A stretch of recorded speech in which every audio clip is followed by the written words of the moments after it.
There are mainly two PlayStation Vita models, the 1000 series first released in 2011 and the 2000 series which arrived later in 2013. What are the differences and which version should you buy in 2022? Welcome to the second episode of this series dedicated to my favorite portable console. The main goal of the first episode is a general evaluation of the PlayStation Vita in 2022, taking different aspects in consideration, without specifying which models are available. Now it's time to get a little more specific. Let's get started. The PlayStation Vita we are going to unbox today is the PCH 1104, more commonly called PS Vita 1000 or FAT. If you want to compare this unboxing with the one of the 2000 series, you can find it in the previous episode. On the box we can see some pretty important informations. Here we can see that this particular model has Wi-Fi and 3G, which means that it is possible to insert a data SIM to establish an internet connection in a totally independent way, but we'll talk more about this later. Furthermore, if the presence of this feature was not already clear enough, we also find a sticker from Vodafone, which at the time was one of many Sony's partner operators. I take this opportunity to clarify immediately that this 1000 series also exists in the Wi-Fi only version. Once the box is opened, we find the 5V 1500 mAh power supply complete with its removable cables, just as we have already seen in the slim version. In this case, however, instead of the micro USB connector, we find a proprietary one, an important difference which makes more difficult to find a replacement cable. Inside the box, we can take a look at the PlayStation Store, the near functionality and the notification system. Continuing, we find an introductory guide available in different languages that illustrates how to insert the memory card, the game card and the SIM. It then continues with the system configuration, the system menus and how to start a game. Finally, we arrive at the console itself,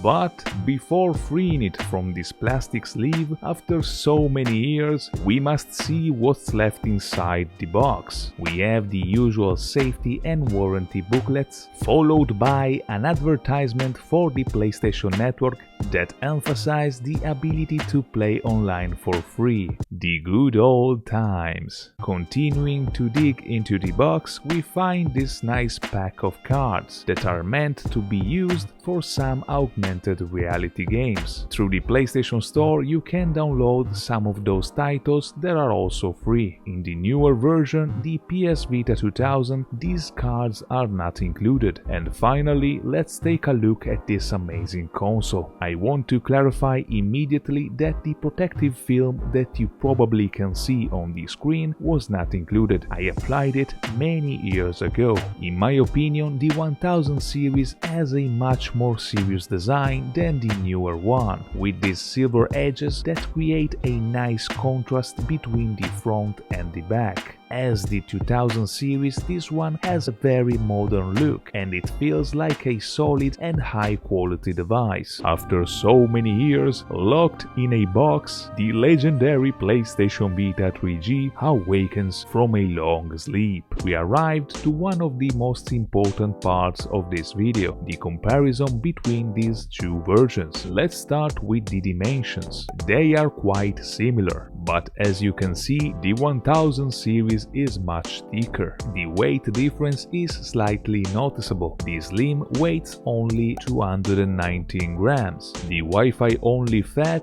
weighs 260 grams, and the 3G FAT reaches a total of 279 grams. Let's continue the comparison and start from the front, where we immediately find one of the most substantial differences: the screen. The 1000 version is equipped with a beautiful OLED panel, unlike the 2000, which has a more common LCD. I hope this video does justice to the 1000 screen, so that you can see the difference. In short, it behaves exactly as a good OLED should, with blacks that are actually black and overall more vibrant colors. This doesn't mean that the LCD screen is bad, it's actually pretty good.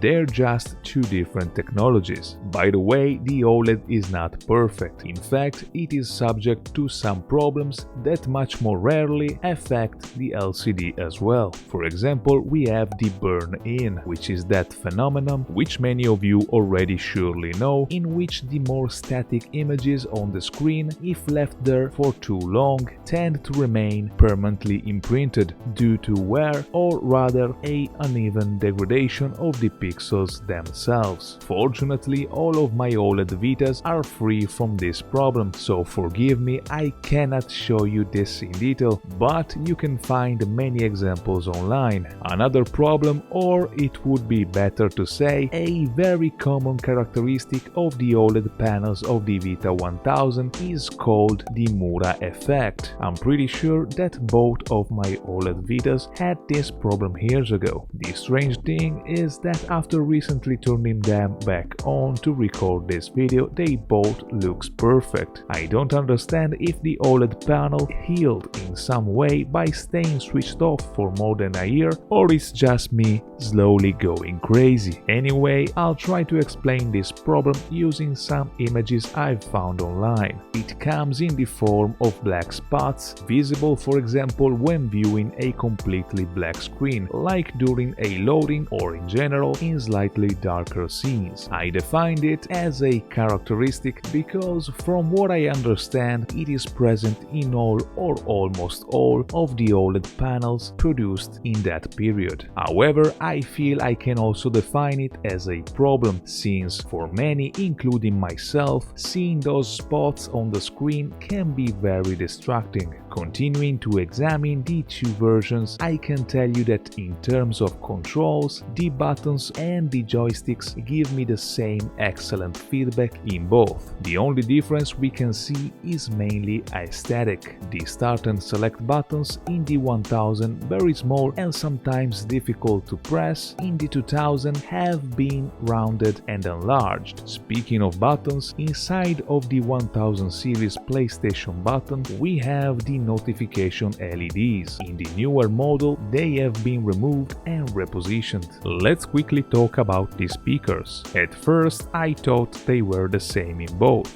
but after testing these units side by side I noticed something strange. The Vita 2000 is pretty good, but the 1000 version unfortunately has a much lower and muffled sound.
If we move to the lower side, we can immediately notice one big difference. The 2000 series has a very common micro USB port for charging and data transmission, while the 1000 uses a proprietary port to perform the same functions. On the right side we find nothing. On the left side, on the slim, there's nothing to see, but on the fat, protected by a flap, we find the SIM slot. Obviously, this slot is only present in the 3G version. On the left side of the Wi-Fi only version, there's absolutely nothing. Continuing on the upper side, we find the same buttons on both, but on the 2000 there are also the notification LEDs, which in the 1000, as we have seen earlier, are located inside the PlayStation button. On both there is a slot for the game cards, but on the 1000, protected by yet another flap, we find an extra port, a pretty significant difference. But what is this mysterious port made for?